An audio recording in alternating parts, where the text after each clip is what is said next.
You know that quiet feeling when you realize you haven't made a new close friend in years, and the ones you do have feel harder to keep up with than ever. But what if building better friendships as an adult doesn't require a complete social overhaul or a packed calendar? Today, we're going to explore one specific shift that can transform how you connect with others, learning to show up with consistent, small acts of genuine interest. This matters because our adult lives are so full of responsibilities that we often assume friendship requires big gestures or endless availability, when really it's the tiny, reliable moments that build trust.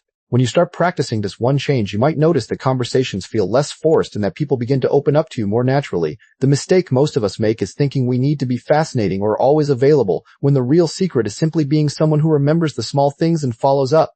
In this video, I'll walk you through a calm, step-by-step approach to making this shift feel easy and sustainable in your everyday life. So let's start by looking at what actually gets in the way of adult friendships and how one small habit can gently change everything.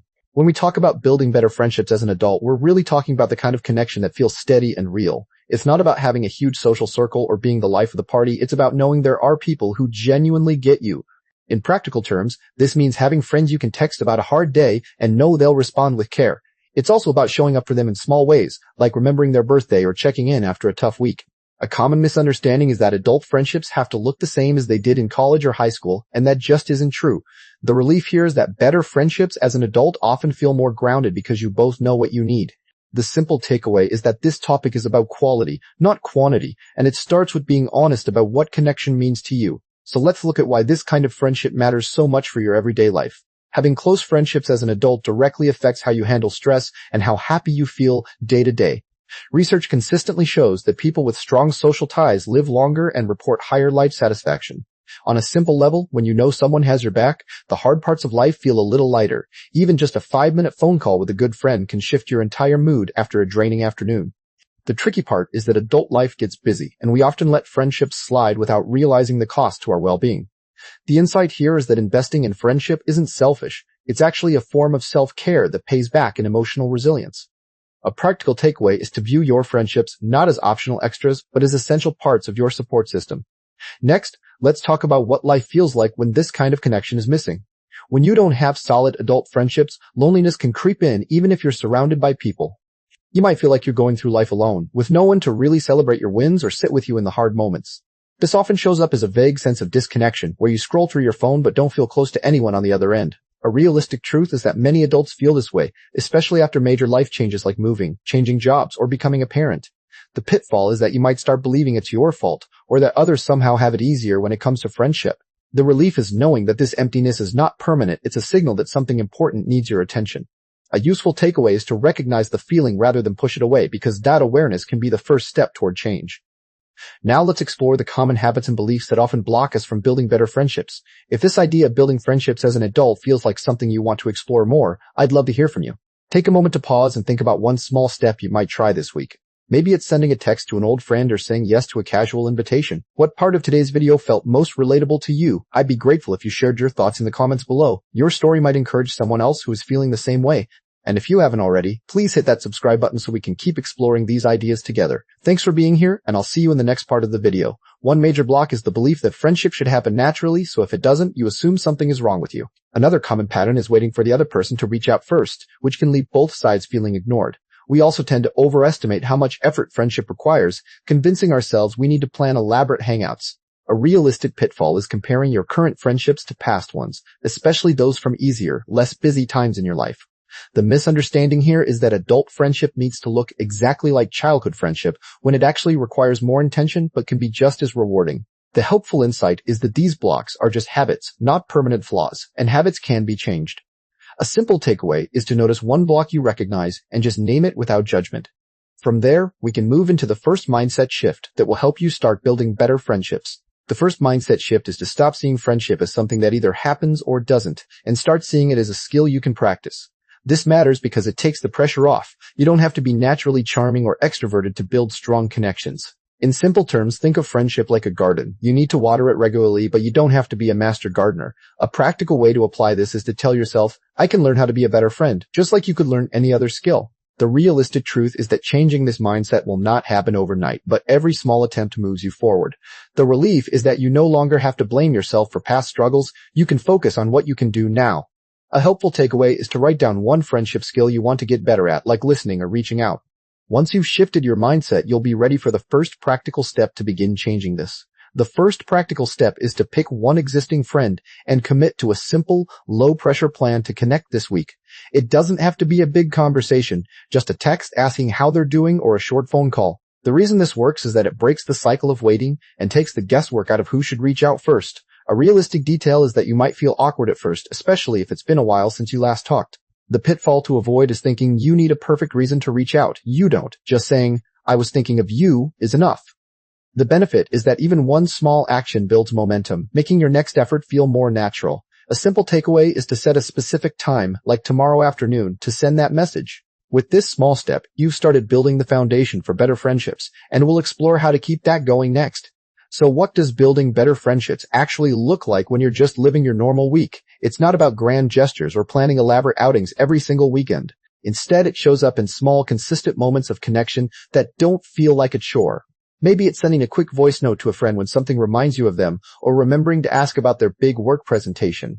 The truth is, most people overestimate what friendship maintenance requires and underestimate the power of tiny, regular check-ins. When you start doing this, you'll notice that relationships feel lighter and less like something you have to schedule weeks in advance.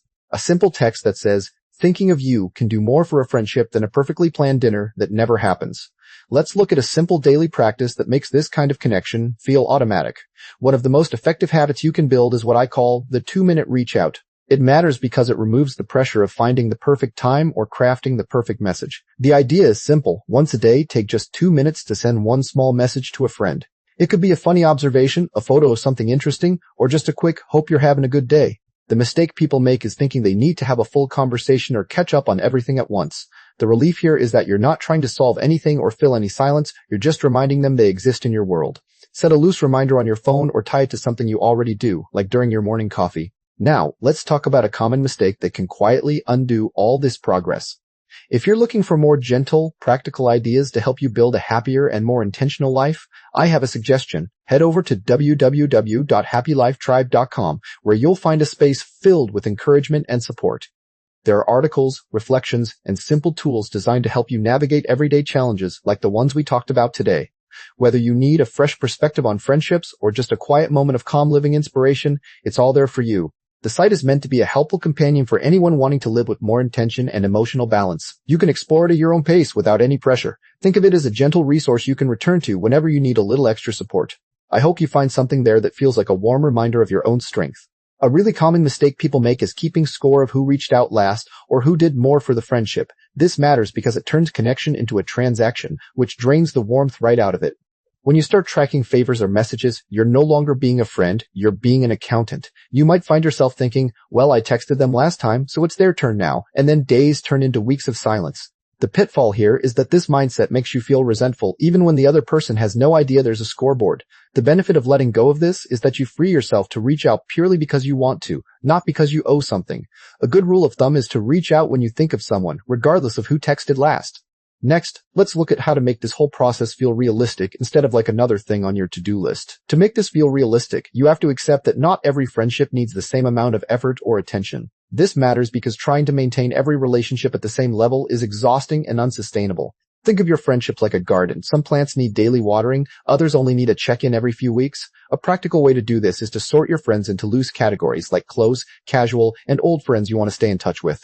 The realistic truth is that you only have so much emotional energy, and spreading it too thin helps no one. The relief comes when you realize that a quick birthday message to an old friend is still a meaningful connection, even if it's not a deep conversation. Give yourself permission to be inconsistent. Some weeks you'll connect more, and some weeks you'll barely reach out at all. Now, let's explore what starts to shift emotionally when you get this right. When you start building better friendships, one of the first things you'll notice is a quiet sense of belonging that wasn't there before. This matters because loneliness often comes from feeling invisible, and regular connection makes you feel seen. You'll also notice that your mind feels less cluttered because you're not carrying the weight of unresolved distance with people you care about. There's a subtle confidence that grows when you know you have people who would show up for you, even if you don't talk every day. A common misunderstanding is that this change happens overnight, but it actually builds slowly, like a muscle you're strengthening. The emotional benefit is that you start to feel more grounded and less anxious about being alone during tough times. You might even find yourself smiling more when you see a notification from a friend, instead of feeling obligated to respond. Finally, let's talk about how to keep this going when life inevitably gets chaotic.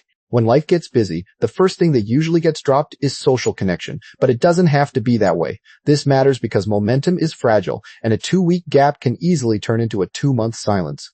The key is to lower the bar so much that it feels almost impossible to fail, even on your busiest days. For example, you can keep a running list of friends you want to check in with and just send one message when you have a spare minute. The realistic truth is that you will have weeks where you barely connect, and that's okay as long as you don't let shame keep you from reaching back out. A helpful insight is to use life events as natural prompts, like sending a quick note after a big news story or a holiday. Think of it like a rubber band. It's fine to stretch the connection, but don't let it snap completely. In the next part, we'll look at how to handle the deeper challenges that come up when friendships start to grow again. As you keep practicing, you start to notice that friendship just feels more woven into your everyday routine. This matters because the small, consistent efforts create a quiet sense of reliability between you and the people you care about. Instead of overthinking every invitation or reply, you begin to send a quick check-in text without hesitation. You might naturally share a funny observation or ask how someone's day is going, and it no longer feels forced. The effort doesn't vanish, but it becomes lighter, like a habit that runs in the background. You start to feel more connected even in the gaps between big conversations, and that alone can brighten your week. The key is to let these new habits become automatic, so they don't drain your energy. But even with this shift, you will still face moments where the old patterns try to pull you back. One of the most encouraging things about building better friendships is knowing you're not alone in the effort. There are so many people out there who are also learning how to connect more deeply and live with more intention. If you'd like to be part of a community that shares that same gentle goal, consider subscribing to this channel. You can also visit www.happylifetribe.com to find others who are on a similar path. Together, we can share ideas, offer support, and remind each other that small steps really do add up. It's a space where you can feel seen and encouraged without any pressure to be perfect. So if you're ready to keep learning alongside a kind and thoughtful group, I invite you to join us there.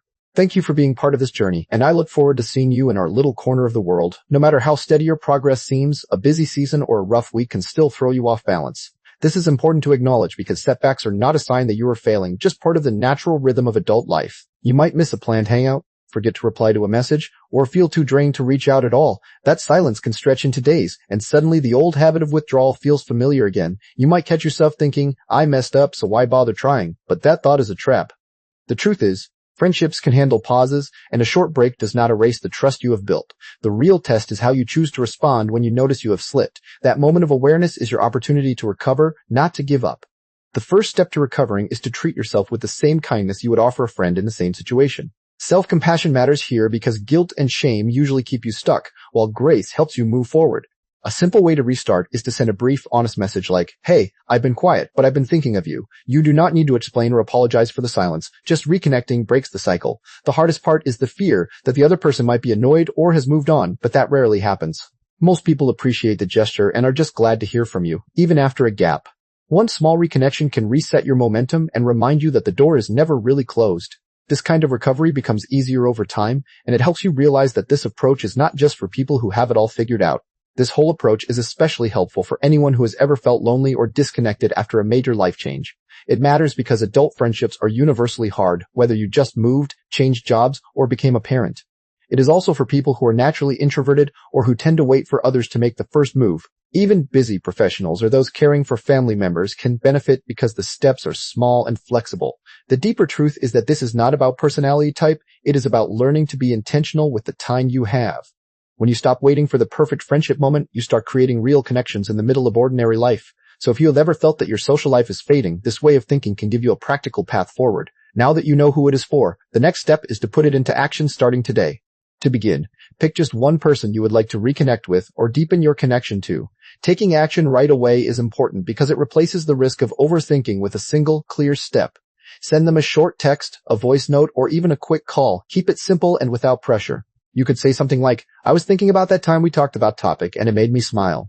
Expect that it might feel a little awkward at first, and that is okay because awkwardness fades with practice. The benefit of this one small move is that it breaks the ice and reminds both of you that the connection still exists. Set a timer for 5 minutes, do it, and then let yourself feel whatever comes up without judgment. After you take that first step, you will have a real experience to build on, and that is exactly how lasting change starts.